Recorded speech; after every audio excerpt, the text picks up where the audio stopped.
try this Dominican food, baby. Cheflioness, look for that logo on the gram, babe.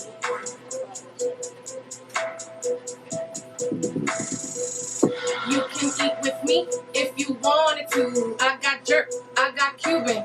I make fusion foods from my kitchen. You can get them both, you ain't gotta choose. And I'm thick, you already know. Taste orgasm, look. I don't cook food, I create a mood. I just told you, taste orgasm. If I feed you, guarantee you gon' come back with your crew. I'm a chef with mad passion, bitch. Make you steady move.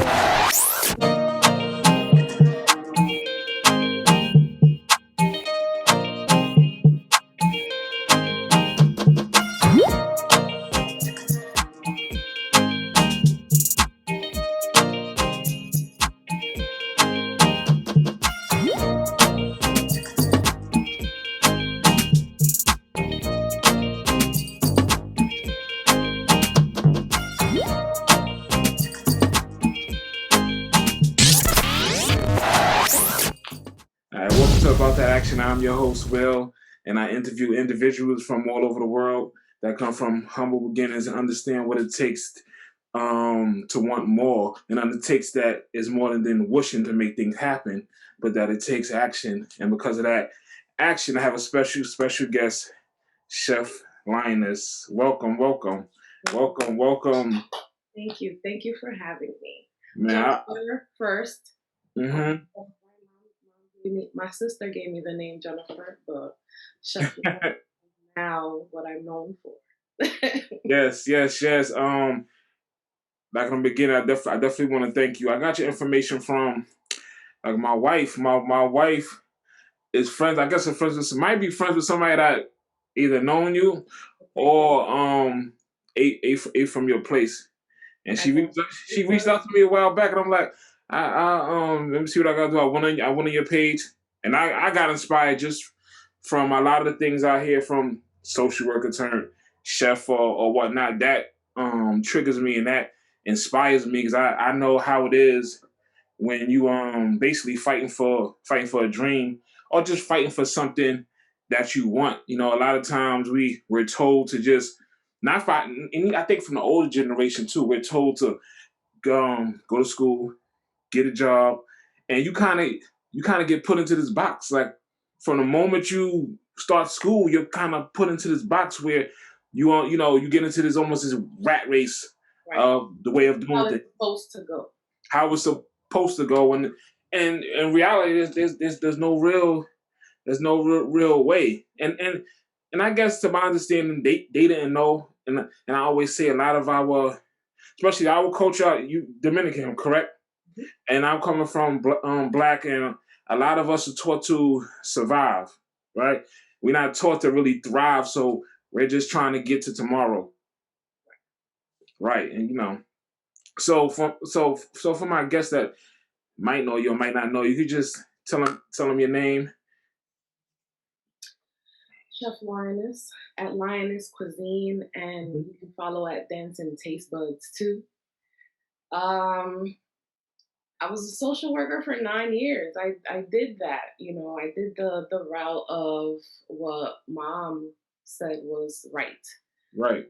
I always loved cooking, and when I graduated from high school, I was thinking of going to culinary school, but my mom kind of was just like, no, that's not going to leave you the money that you need. And it was at that time, obviously, you're still naive and young you're going to believe what your parents say. And I always knew that I wanted to help people as well. So I was like, you know what? So I'll go into the study of, helping people, whatever that looks like. And I ended up getting my bachelor's in sociology. Right.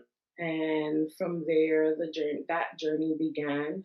And I have dealt with individuals on every single level there is, from Down syndrome to bipolar to schizophrenics to everything. Okay, everything right. There is, men, women, LGBT community, like I know someone and many in every single bracket.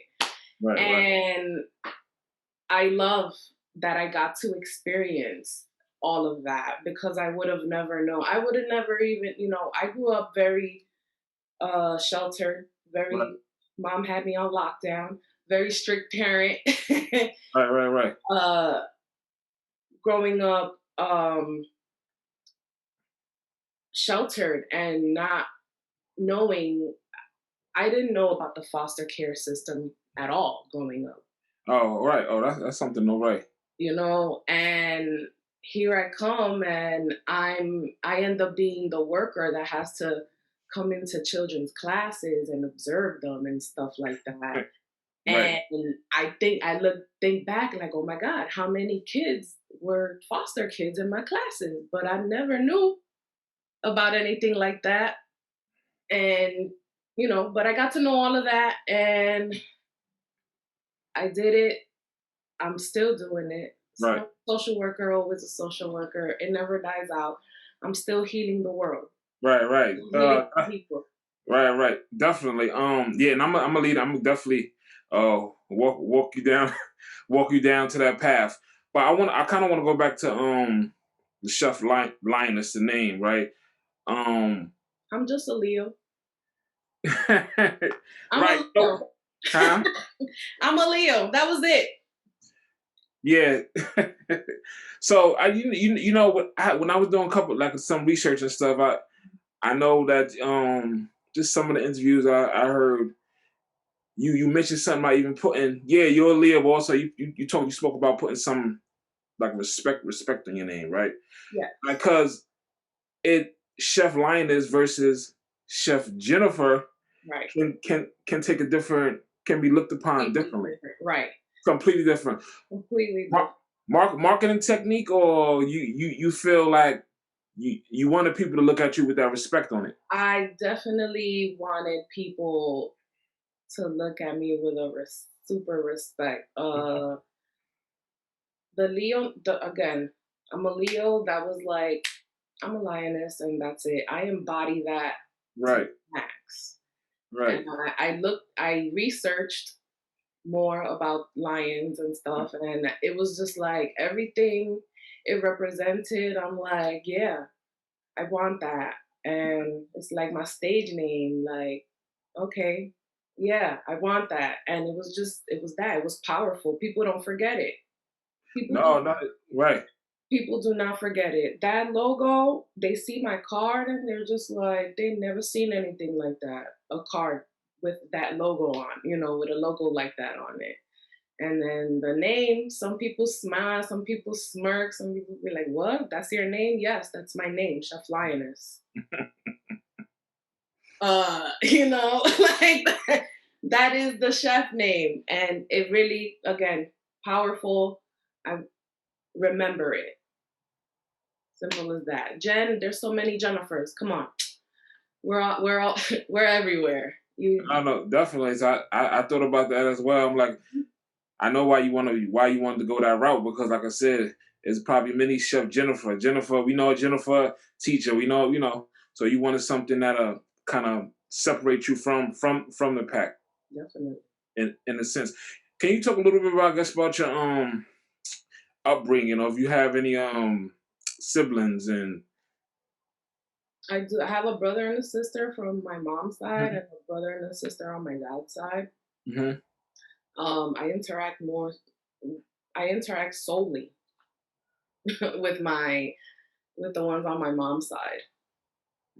that always, for some reason, that always that always is the case sometimes. I know even with my family and my moms, it's just, and I think that's probably because of the moms is around, they have the child more per se, and they, that's one of the reasons they probably bring them around, and whatnot. And go ahead. No, all the family dynamics are different. Different reasons, different.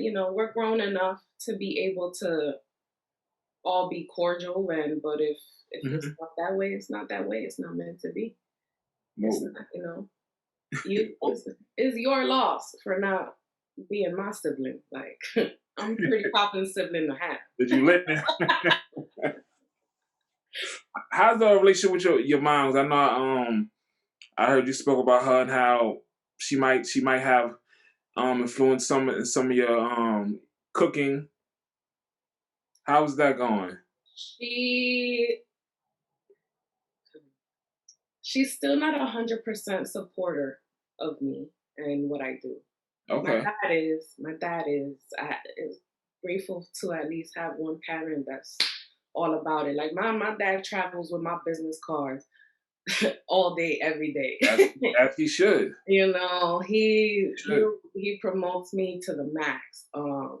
He'll be my videographer, he'll be my chauffeur, whatever I need. Rock, thank you, Dad.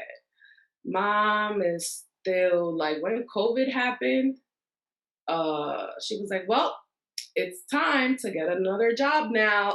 And it was just like, she was like, you can't cook for anybody. Nobody's gonna let you cook for them. So you need to get a job. And it was still like, oh my. And it's just, Caribbean parents, real old school.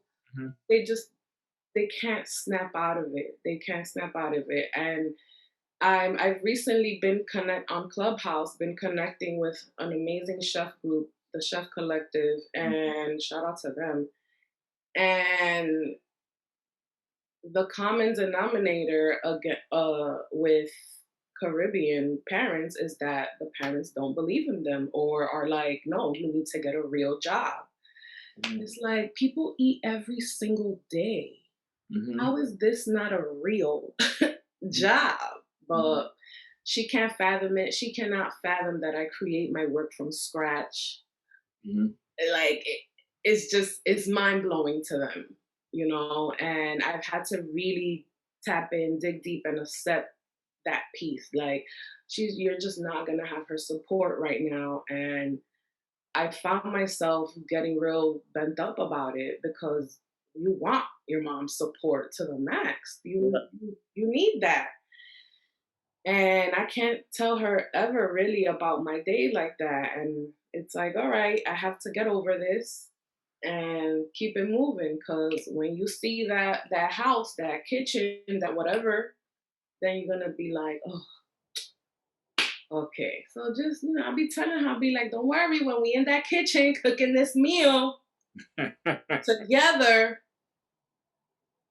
you're gonna be on board. And then there'll be days that there's days she'll be like, you're gonna make it big. And I'm just like, I know, I've been telling you, but you here slacking, like, come on, get on board, but one day at a time. I think, like I said, we was talking about. I think like it's that old way of. This is the old way of thinking. Like And you can't break them out.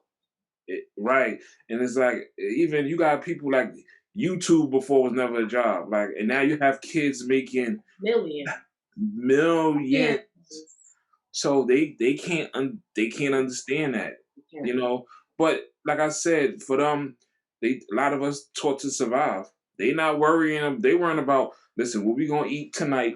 I want to make sure Jennifer eat tonight. Jennifer and her siblings eat Right. tonight, and we gonna figure out what we gonna do tomorrow. Oh, and we need to get that degree because that degree is the only way. That's it. Our only way. Our only way to get out. And my dad is an entrepreneur too. So I know that that's a whole other, like, she doesn't want, as a mother, as a parent, I'm not one, but obviously I'm very aware that you don't want to see your child struggle. You don't want to see that. You don't want to see your child not being able to pay their bills Right. because of a dream. Like, Right. it's that piece. And I get Yep. that. I get it. But this is what the life is. This is what dream chasing is. And it's hard. And it's hard as hell. There's nothing easy about it. It's But it is either gonna get done or not. Do you want it or not? and that's what's gonna separate the pack. That's it. That right there. What motivated the far as to get into social work? That was, for me, that was interesting as well. I'm just wanting to help people. I knew I wanted to help people. I didn't know what that looked like, in what Mhm. way or how, I knew that I wanted to help people. And back when I was like 13, I wanted to be a teacher, Okay. and I told her that, and she was like, "Yeah, you're going to be a teacher." Yeah, very excited, and look at in 2020 I really became a teacher. So the universe. But nah, but I feel like you have a real the personality I see online, even right here. You have a real uplifting Amen. energy. It takes a lot to get there. And I think children, and I can see that even people connect to that. Yeah, yeah. I'm all ages. I told you the background in social work, it prepared me for to deal with everyone on every level, no matter how old, how young. I got this. I could feed you and I can teach you. I got it. Um, I really just wanted to help people, and that was it. And I got into sociology. When Mhm. I graduated, I couldn't find a job. I could not. I went on. You know, again, the conversation of college, going to college, right? Mhm. You go to college and you think that you're gonna get a job right away when you're out, and it works like that for some people. Some people do, or they knew the right connection. They had the right person waiting for them the second they got that degree. Well, some of us have to really okay, let me find a job. I have this brand new bachelor's. Let me put it to use. My first job when I graduated from college was at Key Food. Okay, I was a cashier. So, key food. Wow, I ain't hear that in a long time. So, I'm in Maryland right now, but I'm actually from the Bronx. Okay. So my family 17 on Washington. Oh. They're around that area. So I ain't hear key food long time. That didn't bring back some memories, man. Do they still even exist? Yes, they do. Yes, they do. They I rock used to it. work at Pathmark. How about that? I work at Pathmark. That would have been a step up, but the Key Food was right next to that would have been a step up. The Key Food was right on my block, so it was just like they know me. I need to make some type of cash at least to keep this cell phone bill going. Hmm. At least I'm still home, thankfully. My parents are not worried about me paying bills, but I'm 21 years old now and I have to get my life together, right? Right. And for 8 months, I didn't have a job in my field. And sure enough, one day my linked with a friend. They were in the field and they were like, "Yo, they're taking counselors in my job. Yo, come do this with kids." And I ended up being a milieu counselor with the Jewish board, Hmm. um, in a group home. It's JWW something, right? JB, yeah, JBCFS, right? So Uh, I could work for OCFS. okay, yes, part of it. Okay, They part right. yeah. So I did that, and I was in this group home as a per diem. I didn't even get hired as a full time or a part time, but I took it. I was like, I need something. And my selling point in that interview was, so the house was gonna have 8 boys in it. Hmm. And I was like, I'll teach them how to cook. Okay. Some skills. They need some skills to take with them. 21, got the job just because I was like, I can teach these kids how to cook. And started doing that until another friend hit me up like, hey, we need full timers over here. Got that. Did that place for a year. Another friend was like, hey, come over here. They're paying this much. I'm over there. And that was a foster care agency. And I stayed with them how long? I started in 2010 to 2017. I did that. And within there, I had 3 different jobs. And my last role, I was a supervisor. Mm-hmm. And I was in that cubicle. I was in that cubicle every day reading people's work. And I was just like, this ain't it. This ain't it. Like, I'm meant to do so much more. I don't know what, but I just knew that I was meant to do more. I knew that I was meant to create, Mm-hmm. and life continued to happen. I mean, I don't know if that's, should I go into that or Why cooking? one, it came very natural to me. And I knew that it would always bring people together. Mm-hmm. It meant fun. It meant love. In my house, my mom's love language was food. Mm-hmm. I grew up that way, where she wasn't a hugger. I love you didn't come out of her Mm-hmm. verbally, you know. Um, Again, old school generation. Right. Not many are in tune with feelings like that because they didn't receive that kind of love, so they don't know how to give that. Mm-hmm. But food was her way. And like, what do you want to eat today? Or, oh, there's food today. Like, it didn't matter if it was just rice. Like, she was gonna make something for you Mm-hmm. to feel that love. And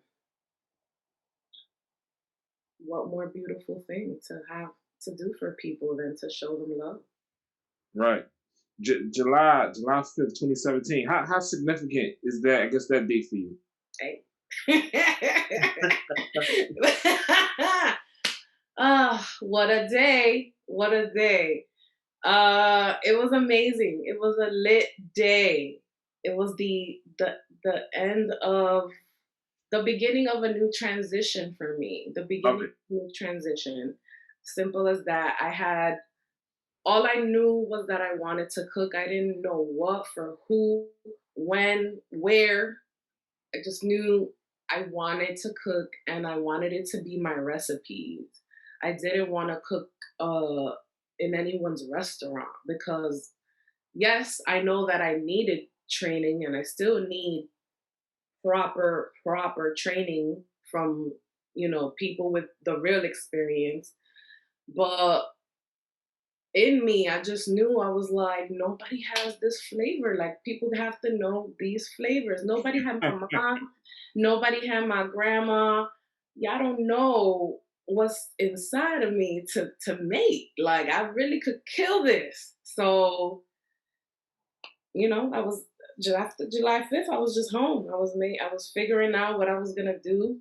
I had about 6, 7 G's saved up when I quit.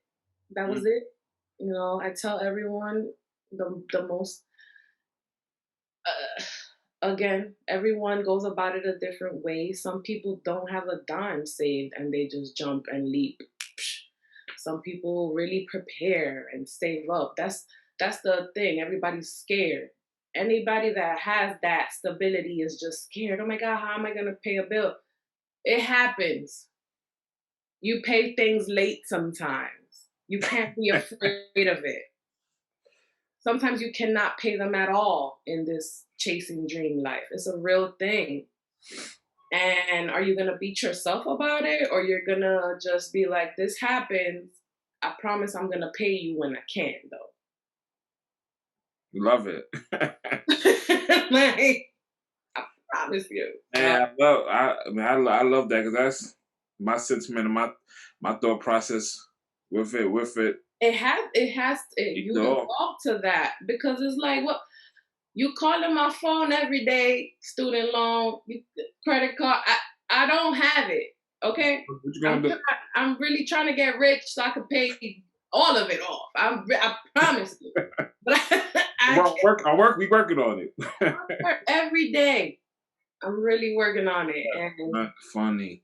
Hey, you speak about keeping a DR in every dish or in some way, shade, or form. yeah, yeah, yeah. Why is that important for you? Well, I'm the roots. The roots are Dominican. I grew up solely on Dominican food. That's all I knew. It wasn't until after college that I started exploring with Jamaican food, Indian food, my mom didn't play that. All we ate was Dominican food at home. And if we ordered something, it was Chinese food or pizza. That was it. Okay? We wasn't exploring Thai food and Indian food and anything else. No, that doesn't happen. So I was like, I want to keep my roots alive forever with everything I do. There's certain ingredients that I want to use that are only available in DR. Hmm. So that that alone will always keep me exclusive I because love it, man. no one else is going to DR to get the ingredients I'm getting from there. You feel me? No, no, 100%. Because I know y'all heard you talking about you try to make an elevated version. Is that your way of kind of keep it always at a different level, different playing field by using those type of special ingredients? Uh, yeah, because they just taste different. I mean, so I'm able to do the super authentic Dominican food like my mom and grandma cooked it. I can cook like that and keep it that way. But Dominican fusion, I wanted to bring everyone together. I really wanted to bring there's someone that's Jamaican that has never tried Dominican food and wouldn't try Dominican food. But because I'm here giving you Jamaica and something else together, but it tastes more Jamaican, but with a hint of something else, you're gonna be open to trying it. Where we creature of habits, a lot of times, whatever our parents give us, we get accustomed Yeah, yeah, yeah. to But kind of living that way, and then I'm one day at a time. I'm changing it. I'm changing it one day at a time. I'm trying to make people a lot more open to try this. Even if you never liked it before, you never had it this way. I promise you. you speak about I guess your grandmother. Was she I guess significant part of your cooking? Um, Major part of it? I don't remember too much of her like that. Mhm. She did cook amazing though. She did. She died in 2005, but she cooked really really good. Everything, like everything she made was bomb, down to her white rice. Like her white rice was so good you can eat it plain. Like you didn't need. I don't know. I would have like, what is it that she put in it? No, so I knew already that it was in my roots, is in my whole bloodline, and from my dad's side, his mom's mom was a big chef in DR as well. That I knew. I never met her, had never heard of her until last year. We spoke about her. It runs in the blood. It runs in the blood, and she used to feed the president of DR and all of that. So I was like, come on, we've been feeding all. Come on, it's all up in my whole soul to really make it happen big with this talent. So let's use it. Let's use it. What was the? I'm curious to know what was the thought process that made you on that day, or that made you on July 5th, that made you say, "Listen, it's gonna be now or never." Like what's going on with you? Well, What's going on mentally? it was a preparation, right? So in 2015, I went to culinary school. Hmm. I went to culinary school, one because again more respect. Hmm. Not that a home taught chef doesn't get respect, but I wanted that credential. Hmm. And I knew that there was so much I didn't know. I cooked like a grandma. I was very accustomed to cooking like a grandma. My mom is 77 years old. Mm-hmm. I'm 34. Mm-hmm. Big gap. Right. So I already knew that a lot of the ways that she was cooking and things she was doing was not proper, according to health codes and all those kinds of things. And I wanted to learn that. So I went to culinary school. I graduated in 2016 from culinary school. And then it was just a matter of, okay, well, when am I really going to quit? And I was like, you know what? Let me wait till I get my taxes and just save up a little bit. Let me not take any trips. Let me sacrifice. This is where I start sacrificing around December of 2016. I was like, all right, it's sacrifice time. I'm not buying no clothes. I'm not buying. My thing was perfume. I love perfume. That was my high of when I want to treat myself to something. I'm not a shoe girl. I'm not a bag girl. I like perfume. I like smelling good. I like bling. And it was like, all right, don't buy anything. It starts with the sacrifice. People don't want to sacrifice. That is the biggest part about this. Your life completely changes in every sense when you go hard, when you're ready for it and to go in. Mm-hmm. And I put my resignation in 3 months in advance, solely because I had already mentally checked out of the work I was doing, because I was so like, this is not my life anymore. I'm going to leave this and it's gonna be so much greater. I'm gonna make a bigger impact. This is not my life anymore. I put this resignation letter in so that when you put a date on it, you have something to look forward to, and there's a light at the end of that tunnel. Mm-hmm. Had I not put my resignation letter in, it's still like, when is this gonna be over? I knew when it was gonna be over once I submitted it. Mm-hmm. And leading up to that day, even I was like, what day am I gonna do it? I was like, you know what? Let me get that holiday pay on July 4th and do it July 5th. What? I said, let me get that last holiday pay for free, because this is the last holiday pay for a while for me. And July 5th. So that I was like, I want to be out in the streets in the summer, selling my food or figuring it out. And that's how it went down. So I like that you say that a lot of people is not willing to take that sacrifice, because it even when you see it online and you read about how a person, or even your title, social work to chef, you see the glitz and glimmer, how it feels good. It gives you a certain feeling, but they don't talk about the in-between space of the things you've given up just to get to that point. And not only that, you're essentially giving up guaranteed income for something that might work. That might work. How did you feel about that? Like, far as, remember, this might work, and right. Now you're leaving this bag at your job, even though if you don't like it, it's steady income. I knew that, again, you have to be so sure of yourself. Like, no one will believe in you harder than yourself, right? Right. So that's number one. You have to accept that. So I knew that my food was so good that I was gonna be okay wherever I was, wherever I went. I could move right now somewhere else and I'll be fine. People still eat. You feel like there's still gonna be someone to feed wherever I am. So I knew that. I was like, people eat every day. It doesn't matter what I'm selling food out of. I was selling food out of my friend's back car, out of the back seat of her car. People were coming up to me for these empanadas out of the back seat of a car.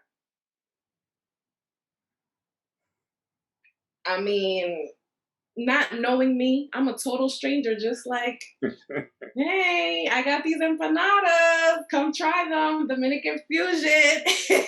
You know, you don't know me, but you're like, oh, this girl, wow, what the hell she doing? That's Is it sanitary? Is it? But let me support this girl. Thank you. Would you recommend this entrepreneurial journey on someone Hell yeah. with a family, set income? If there is something in your soul that is, if you are not content, that is my biggest thing. If you're not happy with what you do for work, leave it. That's it. Simple as that. We spend a minimum of 40 hours working, right? For in that life, in job If that, life. I'm doing more. Minimum. Mm. The average 9 to 5, the end, right? 40 hours is a long time to be miserable weekly. Mm-hmm. Endless people are living that way. Endless people are living that way, sad and just disgusted for 40 straight hours or more. Or, if you can change it, change it. Mm-hmm. Change it. That's it. To what something else that is going to make you happy. What about it is, it might not be the company or the place itself. It might just be that actual position that's making you sad or I'm over this. Mm-hmm. Change it. Change it. Your everything will be so much people right. The attitude, right? Oh, Jen, how are you so happy? How are you so jolly? I mean, thankfully, God, I was made with love. My parents really wanted me, so I'm automatically thankful for that energy. I have that energy. I am love. I was created with love. I am love. Who wants food from someone who's in a nasty mood? Right. That energy is transferable. It'll be in your food if I'm pissed off. Right. I'm not gonna give you that. And even this whole quarantine, why you not cooking every day? Yo, you could have been making so much money. And I'm just like, I'm not in that space right now. If I'm not in that mood to give you that piece, but guess what? I'm gonna give you the joy and in the whole other way. And that's where the dancing came in and that whole energy came in. I'm still feeding you. Still feeding you. Do you think what do you think some, I guess, guidelines or things that should be in order for a person to even want to make that move? The leap? Yeah, just to take that leap, the entrepreneurial journey. The belief in you. Mm-hmm. That and I'm not gonna tell you that every day you're gonna wake up super like, yes, like this is, I did the right choice, like no, you're gonna have moments of a bit of doubt or just unclear on what to do, where to go. It happens. The world changes. Things happen in our personal lives that changes everything in the dynamic. But that belief in what you do has to remain constant. So that saving money would be what if you have money saved or the investors ready. That is the blessing of a lifetime because you need money. You need money to excel. Money is not everything. It is not, but it helps a whole lot to get you further. Okay? Mm-hmm. Investing in yourself, you are continuously investing in yourself. You never stop investing in yourself financially when you're an entrepreneur. Never. There's always something else needed or something that's going to make your brand better or that or you have to keep ordering your business cards, or you have to keep upgrading your website. That photo shoot, like everything is money. It's a matter of you really, really honing into what it is that you want to put out right now, Hmm. so that you know exactly what you're going to have money for right now to make you grow. Um, Money, believe in yourself, and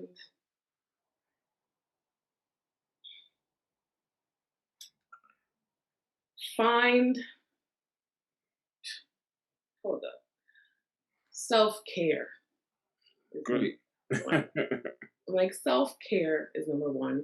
Believing in yourself, some money. Self-care is key. Self-care is key. If you're not good, you can't give anything good to anyone else. You just can't.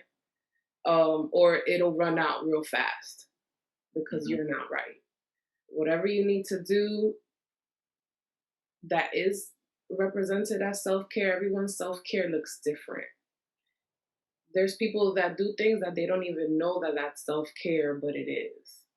A bath could be self-care. Something so simple as just putting cologne on to smell good. You feel good when you smell real good.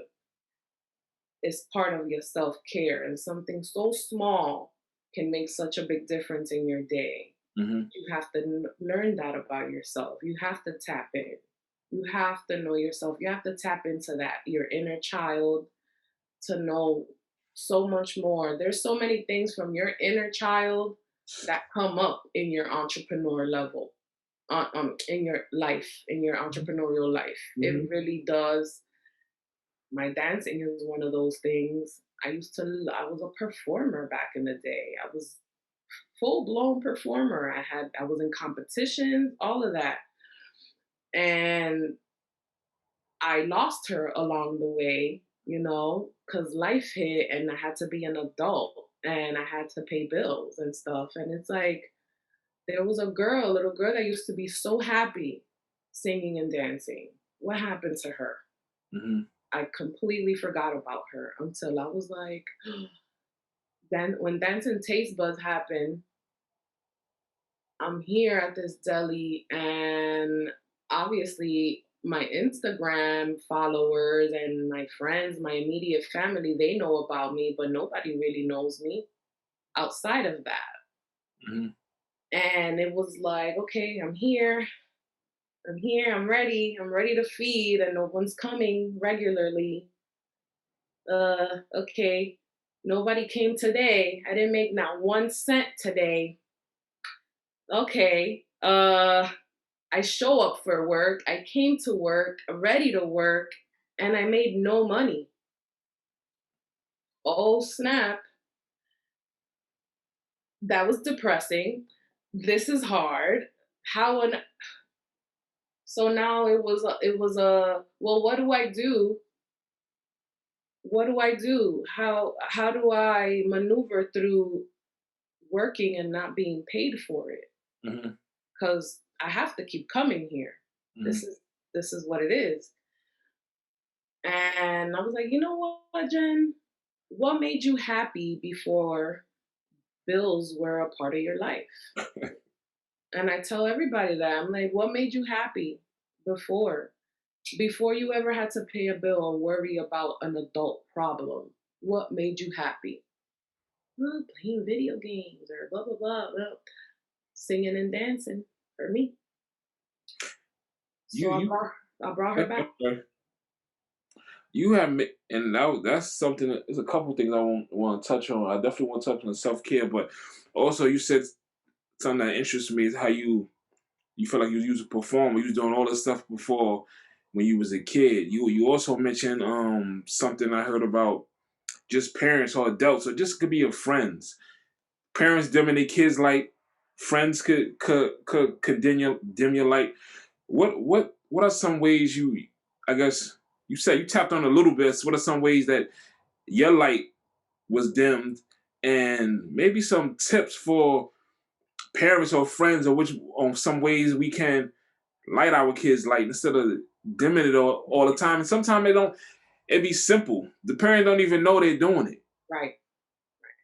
So what are some ways your light was dimmed? Then what are some ways we can light children's light, not or even our friends. I mean, for me, anytime I really felt dim like that on a personal level was, when I can't pay my bills, my mojo is all the way low. I feel like, oh my God, I came from I came from this life where my mom raised me to pay my bills on time all the time. It was enforced in my household that the bills needed to be paid on time. Not everyone grew up like that, so they don't have that structure.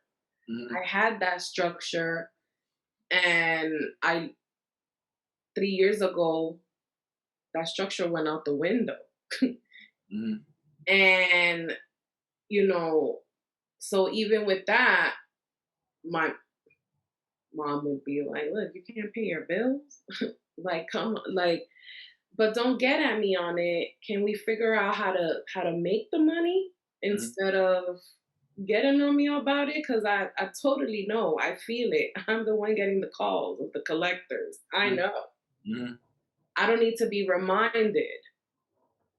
How do we,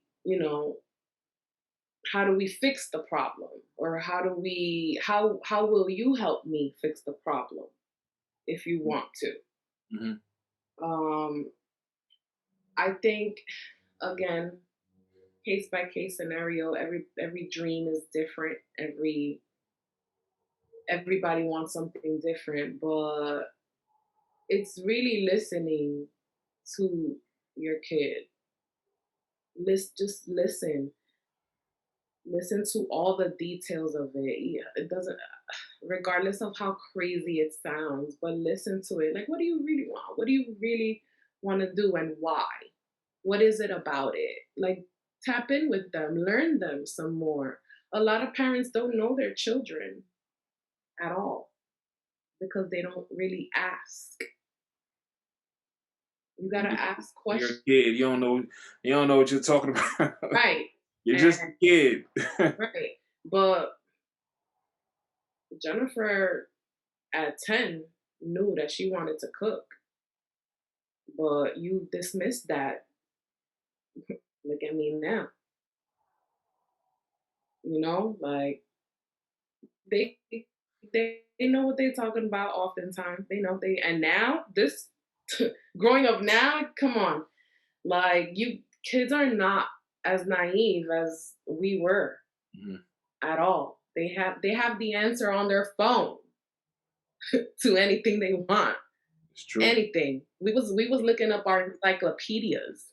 We had to go into a book, okay? Updated every year or two. Gotta get You know, new edition. we had to really put in that work and do research. Like, That's true. they have everything available to them right now. So if you're a parent that's super close and super, like, what, they're watching 30, 40, 100 others doing it, and here comes my parent telling me I can't. Yeah. No, but we weren't watching other people do big things. We were on TV. That's it. Now you have a whole bunch of kids wanting to be YouTubers, and there's parents that are like, hell no, you're not. No, how about hell yeah?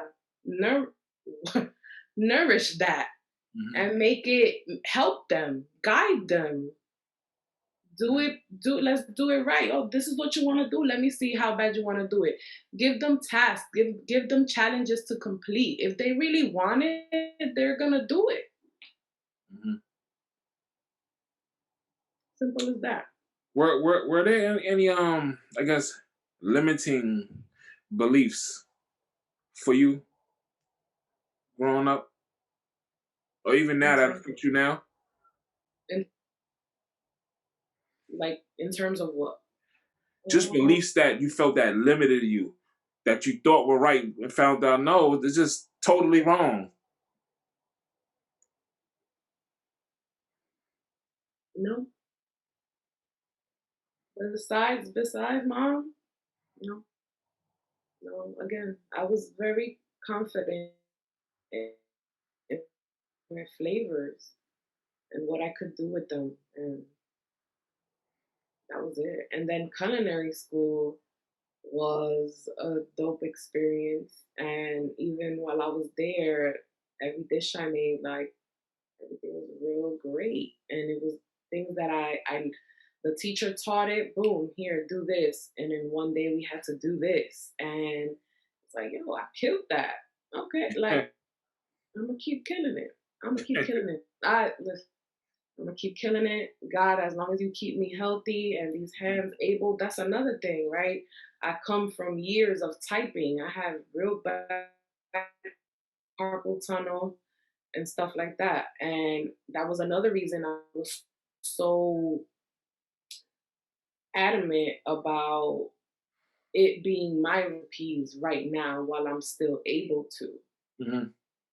You know, if I'm spending years training under somebody else, cooking their recipes, I'm giving you all my good hands time. Mm-hmm. No, I gotta give all my good hands time to my business, to myself, and teach others how to cook like me so that they can this keeps going.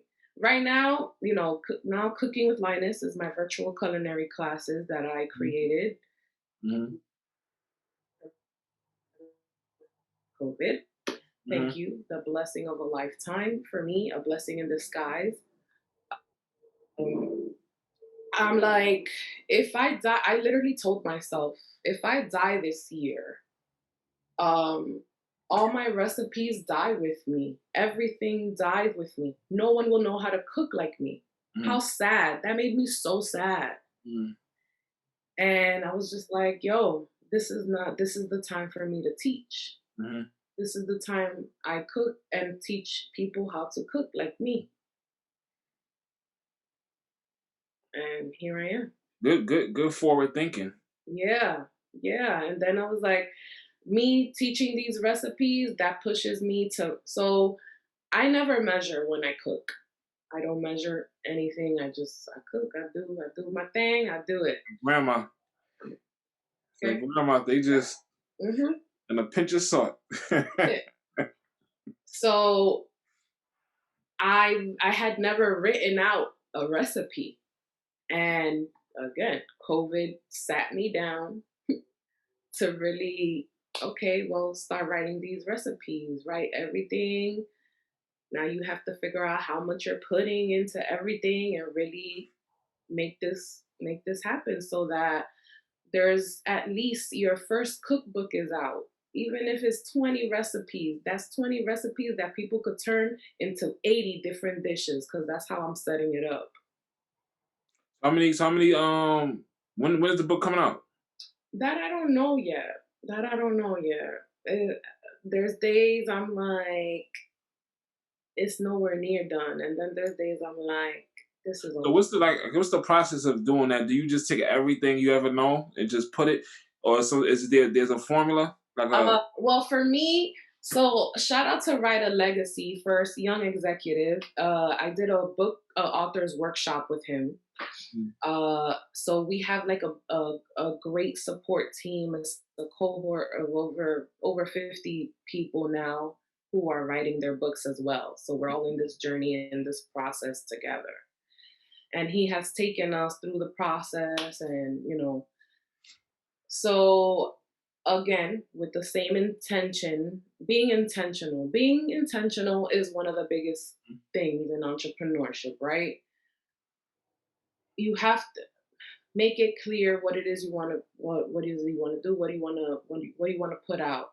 So I'm like, okay, what is the first batch of recipes that I want to put out? Mhm. I want to put out a few super authentic Dominican dishes. Just, everybody needs to know how to make an authentic Dominican dish. Mhm. Well, yeah, let me give you the love meals, the meals that my mom made me that meant I love you. Okay, cook your partner a meal that says I love you. they'll appreciate it. I promise you. You know, there's those meals. Then I'm putting the meals, you know, I want the upcoming chefs, the future chefs coming up. Nobody, you know, nobody. I've had very little mentorship, very little help in this. I've really been doing everything off of just me and emotion and just this is what I want to put out. This is what I want to do. This is what I want to put out. Whether it's a good idea or not, I'm doing it. Mm-hmm. So in this book, I want to have recipes for the upcoming chefs that when you want to start selling something, you have to figure out what is it that you want to sell, right? Mm-hmm. If I give you a recipe that I know is gonna sell, and your first investment in yourself is a large pan of this bread pudding or this lasagna, Mm-hmm. that's how you gonna start. Mm-hmm. I'm giving you that tool. Like start with this lasagna, bro. Not a slice, cut it up, sell each piece for whatever. All that is gonna be in my book, exactly how you gonna do it, and get it started. You just want to make some side money. You cook good and you want to make some side money. Sell one of these pans. Sell one of these pans. So we all getting money. They buy the book, they sell, and they we all passing it. We passing it on. That's it. On IG, man, I saw something you wrote. You said, I hope you find what pleases your soul intensely. That right there, that drink, that for me hit home. I'm sure with a lot of people because a lot of times even what you said you went to social work, I got caught up being I was a counselor and I still am. I went from New York to DC, but then I found the love for journalism. Never took a class. Never did anything. I kind of jumped out the window too, man. Meeting people and doing stuff and building it.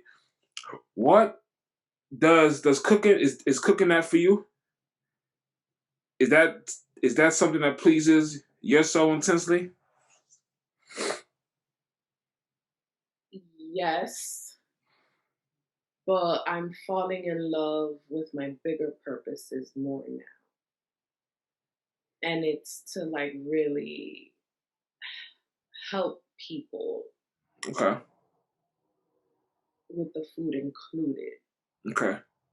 You know, like again, this is within the last 2-3 months Right. um, of me really again having to tap in to Mm-hmm. what am I gonna do? You know, I'm home. I've been working from home since March now. Mm-hmm. Just figuring it out and trying to what works, what doesn't work, but more than anything, being intentional about what it really is. And I was fighting having to really do anything with social work. I was fighting myself on it. Like, no, I don't want to deal with people's problems anymore. I don't want to be that anymore. But sometimes it really is not about what you want, but what you're meant to do. Right. And I had to, and I'm still in the process of accepting it and taking it in. I want to have my own resort. I want to have my own resort and Pick it. huh? Put it out there. Oh, all the time. All the time. Whoever sees this interview, investors, make your way. Um, I want this resort and the experience and the levels that are going to be available to heal you at this resort and to just reset you. I can't wait. Like I keep every day I'm writing details or things just out of nowhere come into my a creative's mind is just Oh, I know. My thing don't. I mean, from the moment I wake up to the moment I go to sleep. oh my god. Why you sleep? It's such a gift and a curse. It's such a gift and a curse. And I am a stoner. So that helps to kind of put things, but it can also just put me all over the place. But I like it. I like it. I like it because it really gets everything out. And I'm just like, okay, tap in, tap in, tap in to your purposes on how this could be bigger. I think really exploring yourself, don't let anybody pressure you, don't let anybody rush you. I used to have people telling me, Jen, you're posting so much stuff. Stop posting dancing, and if you're a chef, you can't what? I can do anything I want. Right. Don't try to limit me. Don't. Why why? Why? Mm-hmm. I can do it. You know, I've been a caterer. I've gotten to do the personal chef. I've gotten to work in corporate dining. I got to see while I was working at Fox 5, I got to do the corporate dining experience. I experienced that. Uh, and from every role, every aspect of chef life, I've taken pieces that I like, that I don't like, things that I'm like, I don't want to do that anymore. Or I know that I definitely want to do this, or and so forth. But you have to explore yourself. Your journalism, what do you really want to focus on writing about? Or do you even know what you want to solely talk about? Or do you want to open it to every single, you have to explore that within you, and to see and do it, actually do it, to know if you're gonna like it or not. Do you think you found your purpose? I think that I'm, yes, and still, it's forever evolving. It's forever evolving. I'm just, like the things that I see for myself, or that I've dreamt of me doing. I just pray that I get to live it out. Like, please God, let me rock out for a good amount of years to get these things done. That's really it. Scary part for me as well. Like you have all these ideas, and you just like, listen, let me just enjoy the fruits. Let me just kind of see. Let me just see it. Let me enjoy it. Let me sit back and enjoy what I envision. Like, I feel like so many people want that life for free, right? But what has the dream cost you? Right. You know what I mean? So it is. Friends, family, everything in between. Like, Yeah. it's a real thing. It's a real thing. Family time. Oh my God! In the beginning, again, you evolve. You keep learning. I used to get so sad that I missed birthdays. I before social worker Jen never missed an event, never missed a birthday, never missed a family gathering, and entrepreneur Jen misses all of them. And it was a real big. I'm working. I can't. It's the holiday. This is my money time. Yeah. I can't, and I'm grateful for a lot of supportive family members, but it doesn't take away from I wish I had, time to. Mhm. And still, you have to make time to connect back to your roots. You have to take that time to self care, to take that vacation, take that time to really tap into that, because that's your root, that's your base. So sometimes when I'm really out of whack, it's just that, like, I just need some family time again. I need to be Jennifer, Right. and not Chef Lioness. Although even with the family, it's a little hard now. Like, people do call me a lioness in the family too. But, but you know, I need Jennifer still. Do you mentioned that Nothing happens until it's written down, being intentional, manifesting things, speaking things to existence. Yeah, How important is that for you? exceptionally important, incredibly important. Hmm. Nothing you've ever seen me do, no event I've ever done, everything started on paper. I had to write it out. I have to see the entire flow of how something is going to go. I have to list, I have to check things off. I have to be able to do that so that I'm like, oh, it got done. Okay. Ooh, I need to see that. You know, uh, again, the more you evolve, the more you learn, and people give along the way suggest better systems for you and stuff. Oh, type it in your phone and do this, and it's just like this works for me. I have endless papers all over the place, but I come back to them and I get it done. It just, you figure out what works for you. Get that notebook, get that real nice pen to write with, that college rule paper. I love writing on some fresh college rule paper and a good pen. There is something about that that just makes me go. Sound like me. That's the craziest part. See? 'Cause I need the paper and a nice little gel pen. Yeah, Uh, man. do you feel successful?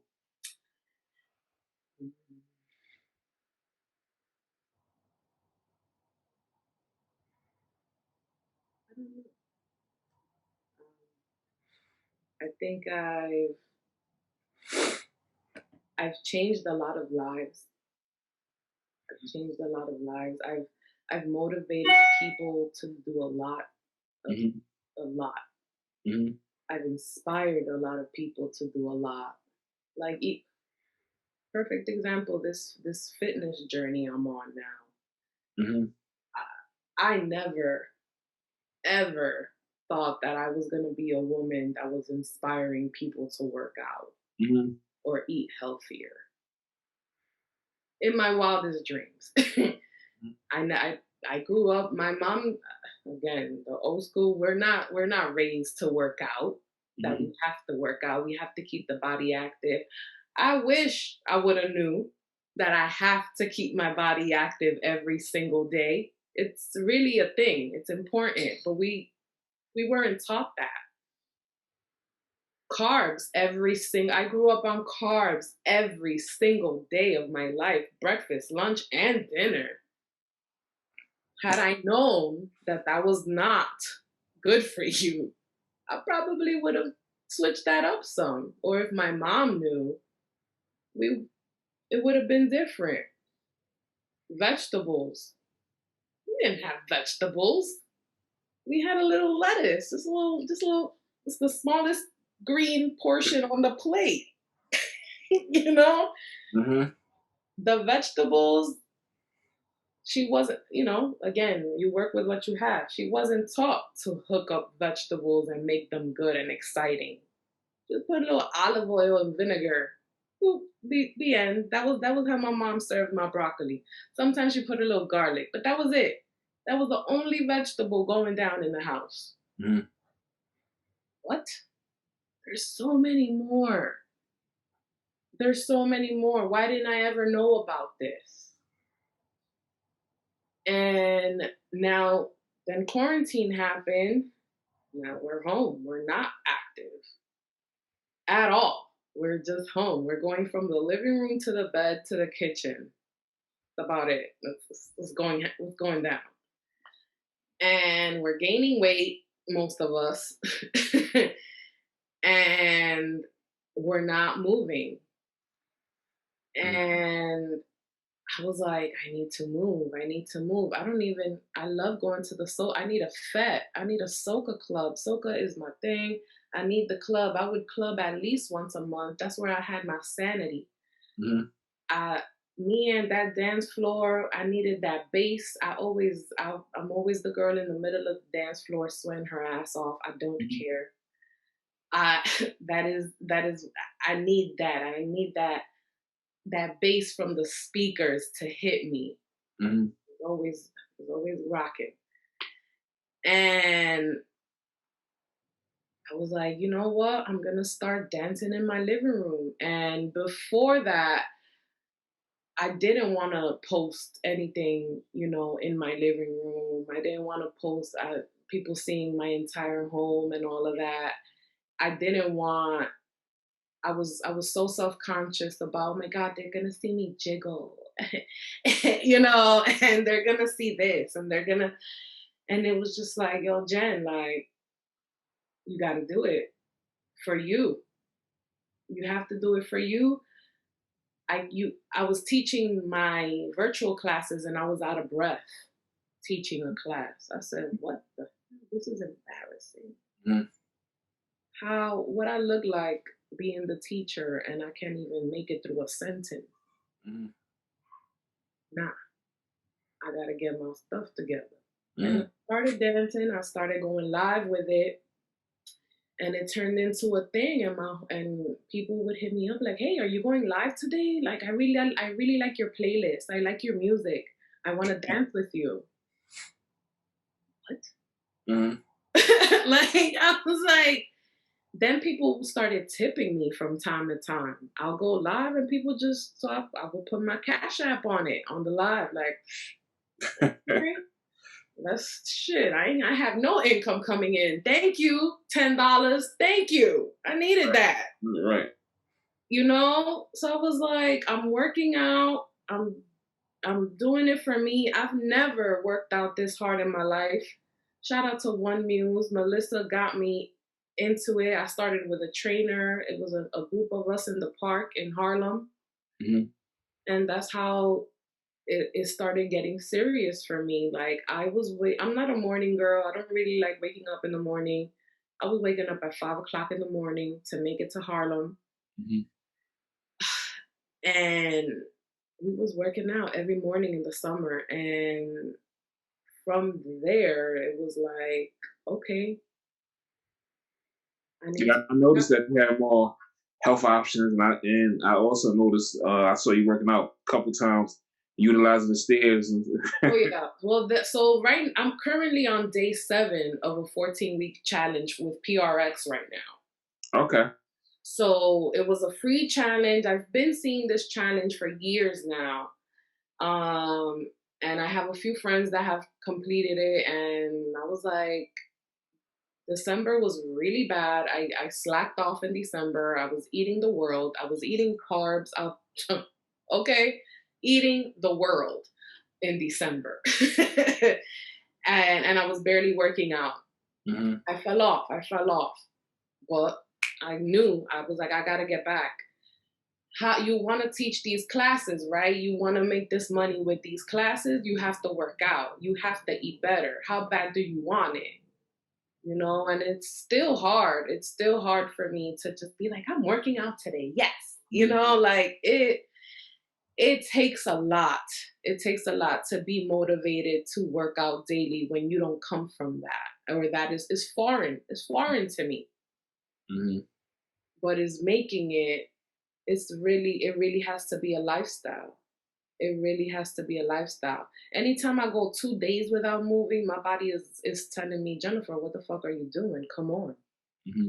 Don't do me like that. Like, you've been treating me real good. Keep it. Keep going. Mm-hmm.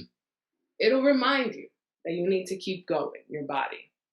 No, 100%. And like I said, like we was talking before, even going the way we was raised, and you was taught to survive, and the food you were getting, the food we were, like you talk about the food, we was just taught to get what we can get, make a meal that can feed the family, right, and get on. So I know the pandemic has affected business in some way, but what about mental health? Yeah, that too. Mm-hmm. Anxiety. I get really bad anxiety from time to time. The depression is there. It hits there. I have days where I don't want to leave my bed. Mm-hmm. That is real. It is real. It is real. There are days that you do not want to leave your bed again. And it's, for me now, people depend on my joy. Mm-hmm. people depend on my energy again. Things that I never knew would matter so much. I left the job just because I wanted to cook.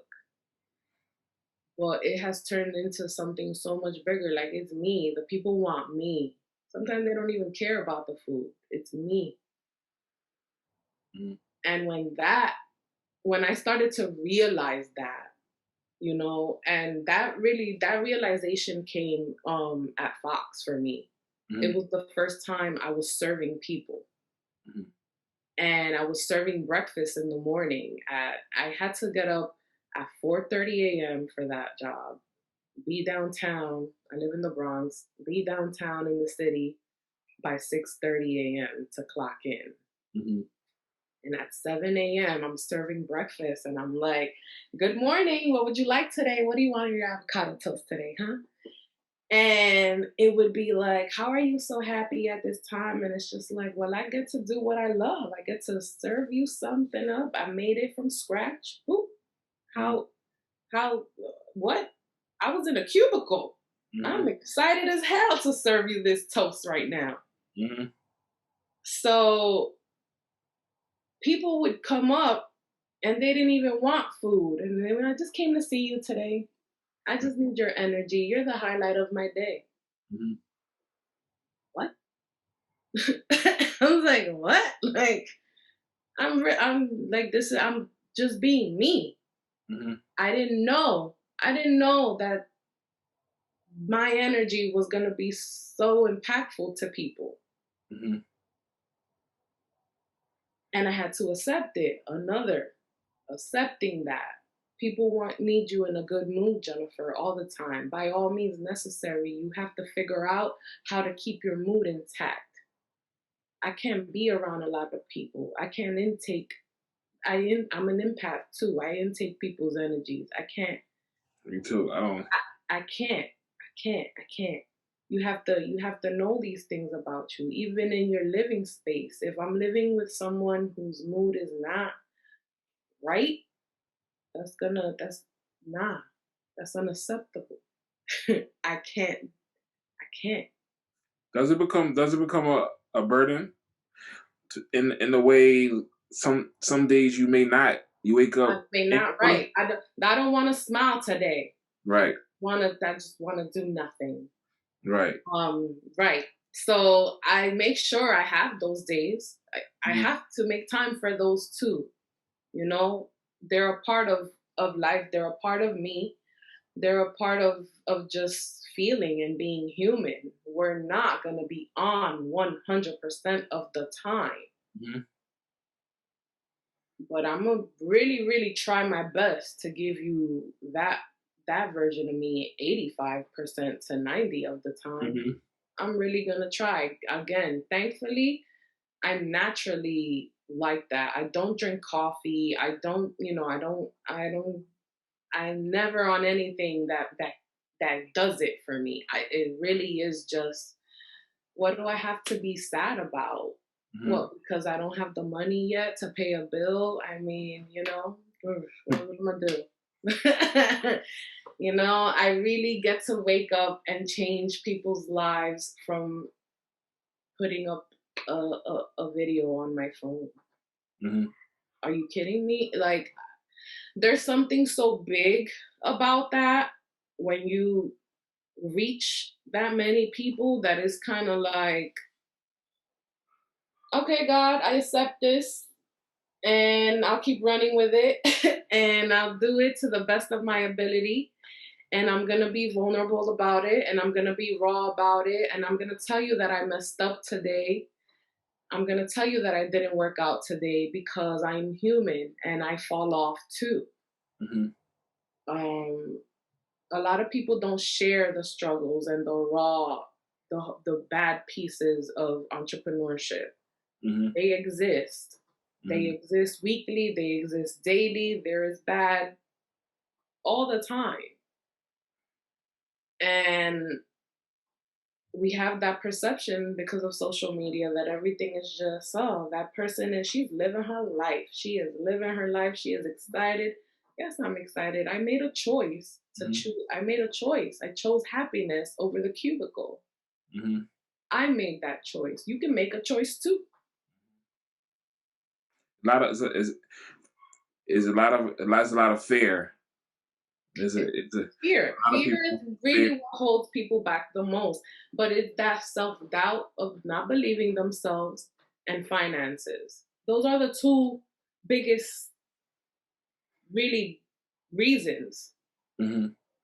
I don't think I'm really gonna make it, or who's gonna buy my stuff. That's what people think. Who's gonna buy it? People buy. People spend money on the craziest, most randomest, most dumb things that they'll buy one day and won't even look at again. Mm-hmm. Mm-hmm. You know, like I agree. it's sitting in a drawer. They used it once and never looked at it again. But they bought it. Mm-hmm. They will buy your product too, or whatever the hell it is. Mm-hmm. Somebody will. Maybe not your friends, maybe not your family. The strangers will support you like a mofo. You just said something interesting. Do you think family is always slow walking to support? Sometimes, case by case scenario. Everybody's different. Everybody's different. When my family, again, blessed, my cousins are my biggest supporters. All my cousins are my biggest supporters. From the family, the aunts, but everybody knows I know how to cook. Mm-hmm. So they knew, well, her food is good. Mm-hmm. So she going whatever she ends up doing with it, she gonna be okay. But again, it depends on people's dream. Have they been like, you doing too much? You all over the place. Okay, and are you in this life? No, you don't know. Yeah. You don't know. I have to explore. I literally came from everything being, when you come from structure and that 9 to 5 schedule, you know exactly what you're doing. You know exactly what you have to do. When you're an entrepreneur, you're creating what you want to do. Sometimes it comes to you, I'm at it's like I'm at the mercy of my next client, of who books me next, right? For Mm-hmm. certain things. That next person who books me could be that $1 million client, that $1 billion client. I'm at the mercy of that. Mm-hmm. But you just don't know. Mm-hmm. But for the most part, you're creating your work. You're figuring out, what do you want to do? Who do you want your clients to be? How do you want this to go? How do you want this to go? And you're making that from scratch. There's no manual for it. There's no teachers for it. Hopefully you have a mentor. Hopefully. Mm-hmm. But it's not always like that. Mm-hmm. So you're figuring it all out on your own, and you're making the best of it. You're going to make mistakes. You're going to lose money. Oh my God, you're going to lose so much money from time to time. There's going to be people that don't pay you. So the things that people don't talk about that happen in entrepreneurship. Mm-hmm. The booking that went wrong, like in chef life, the pot that burned. I had to make that whole pot all over again. It it's a real thing. Something something spilled all over the floor. Now I have to make this again. This cheese sauce was too thick. Now my macaroni is dry as hell. Damn. Like, You got to throw the whole thing. So you got to throw the whole thing away if something's wrong. if it's not fixable, What was one of your most? and hopefully you have enough time. Hopefully Okay. you have enough time to fix something. So what do you do if you don't? I have gladly and luckily always set myself up so that I have time if something goes wrong. You have to just experience. You just have to know something can really go wrong. So start cooking a little earlier than you have to. No embarrassing moments. No, so that you try not to have no embarrassing moments. It's a real thing. What have you accomplished recently that you'd have been shocked about a year ago? These healthy ass recipes I've been developing all week. They've been pretty bomb. They've been so bomb. I'm very proud of them. Um, I'm very proud of them. This is the first time, this challenge with the PRX challenge, that I have dedicated myself to only creating low sodium, nothing with oil dishes. Like, So I figure something like that will push your boundaries, your limitations. yeah. It kind of opens the door for a whole new. A whole new, the fitness people come, welcome. Come on, I got it. I got it. You go for them. Yeah. Well, I mean, I know that I'm gonna put it in an ebook, so I'm gonna release these recipes. Some of them will be in my book, but these will be first out because people are really on their health kick right now. They need good recipes. People are a lot of people who, one, don't care to cook, don't like to cook, or don't care to do the research. Really, is what it comes down to.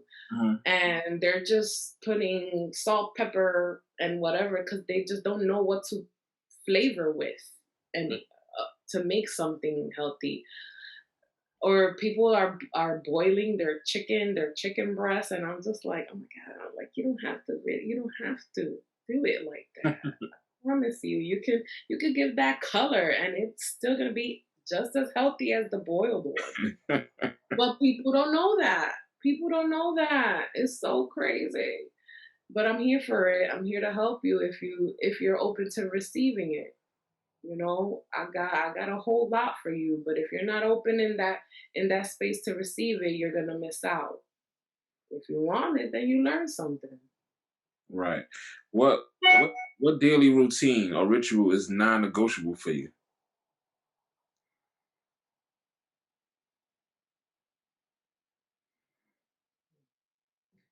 I am guilty of needing a routine. I'm very all over the place often. I Hmm. haven't really been able to set up a structure for myself. Hmm. I just know when I'm lacking something. Like if I do go 3, 4 days without singing and dancing, something is wrong. Hmm. Something is wrong. And I'm like, phew, I know why I feel like this. I haven't released. Hmm. I haven't gotten that down. So I can't say that any in my entrepreneur life, no 2 days look the same. And I Hmm. love that. I love that. I love that so much. Sometimes I do wish I had some type of structure, but it's so much fun when everything is spontaneous. They call it. They got a thing as a structured chaos, and some people are able to deal with stuff like that. For them, it works. It is a Right. sense. It's some type of structure, even though you don't There's you some you you think it's all over, but it works for you. So, there's a little something. There's a little something. Right. right. There's a little Um. something. Like If you if way down in the future, if you had to get your last meal, right, what would it be, and who will prepare it?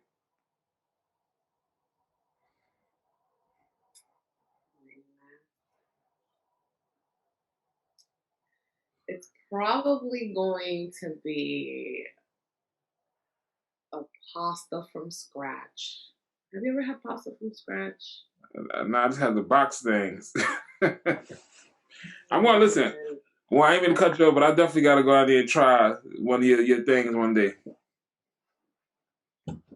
listen, I think everyone needs to experience a pasta from scratch and how good that can be. A ravioli or whatever, just made from scratch with some type of real creamy, delicious sauce and mad cheese. I love cheese.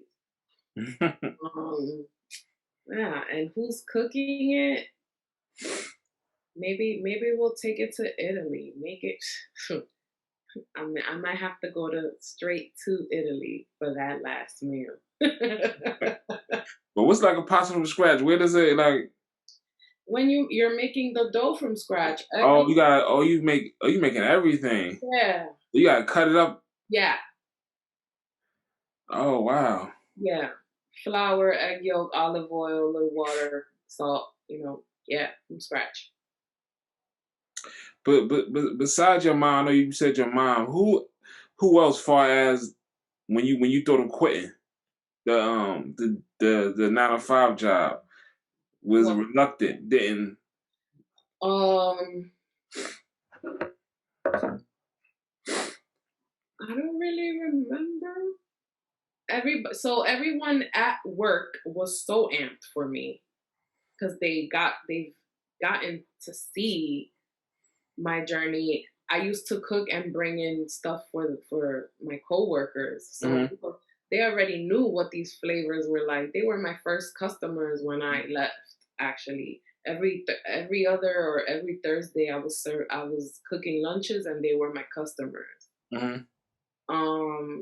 Shout out to them, people. Okay, you know they know because I'm gonna bring them. I'm gonna bring them all the way back. We're gonna get all this money together. But they everybody was really excited for me. They knew. And as in the social work field, well, you say you've been a part of it. Mm-hmm. It doesn't matter what degree you have. You're not making enough money at all, ever, Mm-hmm. ever. Mm-hmm. Like you're gonna be capped at something that's livable, but for the amount of shit that you have to deal with and the amount of things you intake as a person, the negativity that you have to go through in social work, that money is not worth it. Mm-hmm. I don't care what anybody says about that. Like that money is not worth it. Mm-hmm. Even for the doctors in the field, it isn't. The things that they have to hear and in It's a lot. So I always knew that I was never going to make the money that I should make in that field. So that was another factor. I was like, Mm-hmm. we gotta go. We not gonna. I want to take vacations all the time. This job only allows me 3 to 4 a year. No, like I need to get booked in other places. Maybe the flip side, even with your entrepreneur, can you take vacations now when this journey? Um, Now they're very purposeful if I do travel, right? Um, Now it's like, well, anytime I travel, somebody's booking me. Somebody has to book me. Oh, that's sweet. Yeah, somebody has to book me out of state, whatever. But if I still I want to leave New York. I'm tired of being cold. I don't want to live in winter anymore. I'm ready to be out of here. Uh, Again, if I go somewhere now I'm chef lioness when I travel, right? Okay. So I'm next month I'm going to Cali. What Love am it. you know, and it's like, okay, who am I blessing? What am I blessing? Do I want to backpack around the streets of Cali selling empanadas? Why not? I could do that. Like this is a whole new realm for me. This is people that had never heard of me, never seen me, don't Right. know anything about me. Right. That's They'll, dope. That's a you good way know, of looking at it. stuff like that. So this is just new people to feed, a new person that knows the journey. And off of Instagram, I already have Cali followers, and well, they're like, "Well, you're coming. I'm gonna set you up." Like it's love. Anywhere I go is love. I'm so grateful for that. Like again, things I never knew would happen. I was just a woman in a cubicle. Okay, I was in my cubicle sitting 8 hours straight with these headphones on, listening to my music, looking at a computer screen for years. And nah. And I love that you said that because there's so many people just waking up every day, going to a job that they just hate.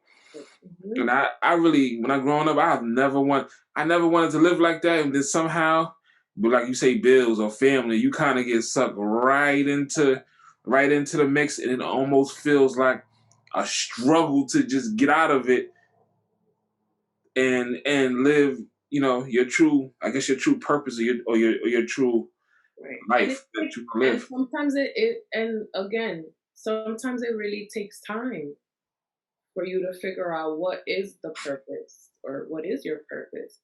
It takes the trying something, the going through the experiences, the failing at this, that this didn't go so well, or I really love this. Like there's been things that I'm like, wow, I never knew that this fitness thing.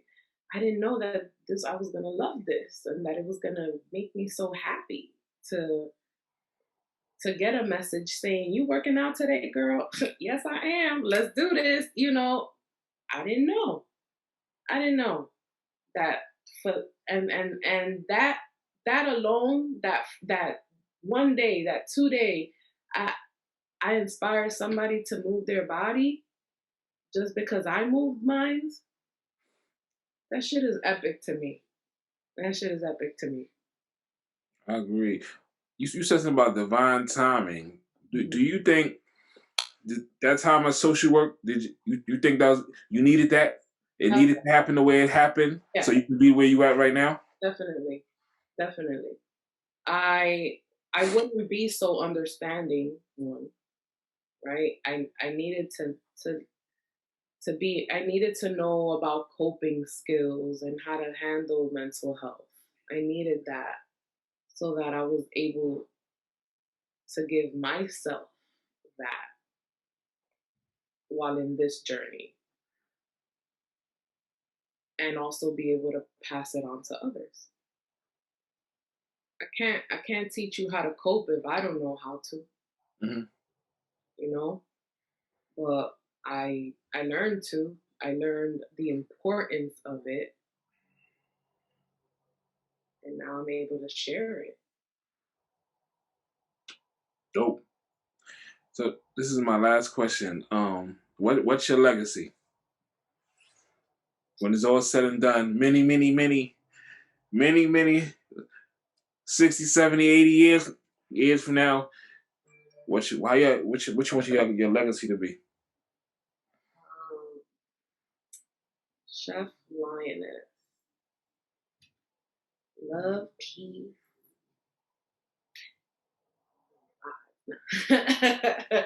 um, uh, a woman that really believed in herself, and chose joy every day over what anyone else thought was right. Choose yourself. Choose yourself. What moves you, and go from there. You the hope for Jesus. Let me make it to the establishments. You will. You good. You know, the establishments, will be my real legacy. These healing places that are going to keep healing people Mhm, further, mhm. keep teaching people, keep making people knowledgeable of just a better lifestyle.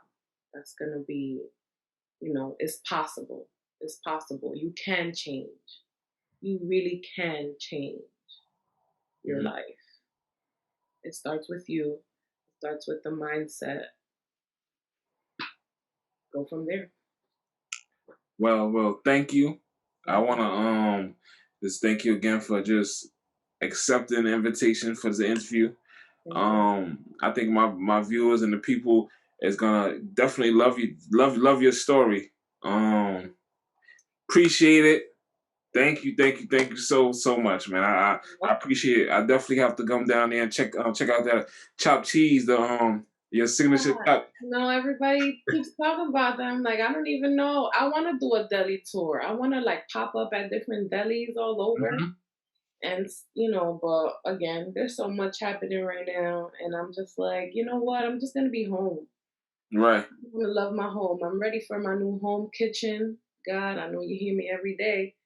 I'm ready for that home kitchen so that I can teach in that kitchen Mhm. and keep making moves from there. Well done.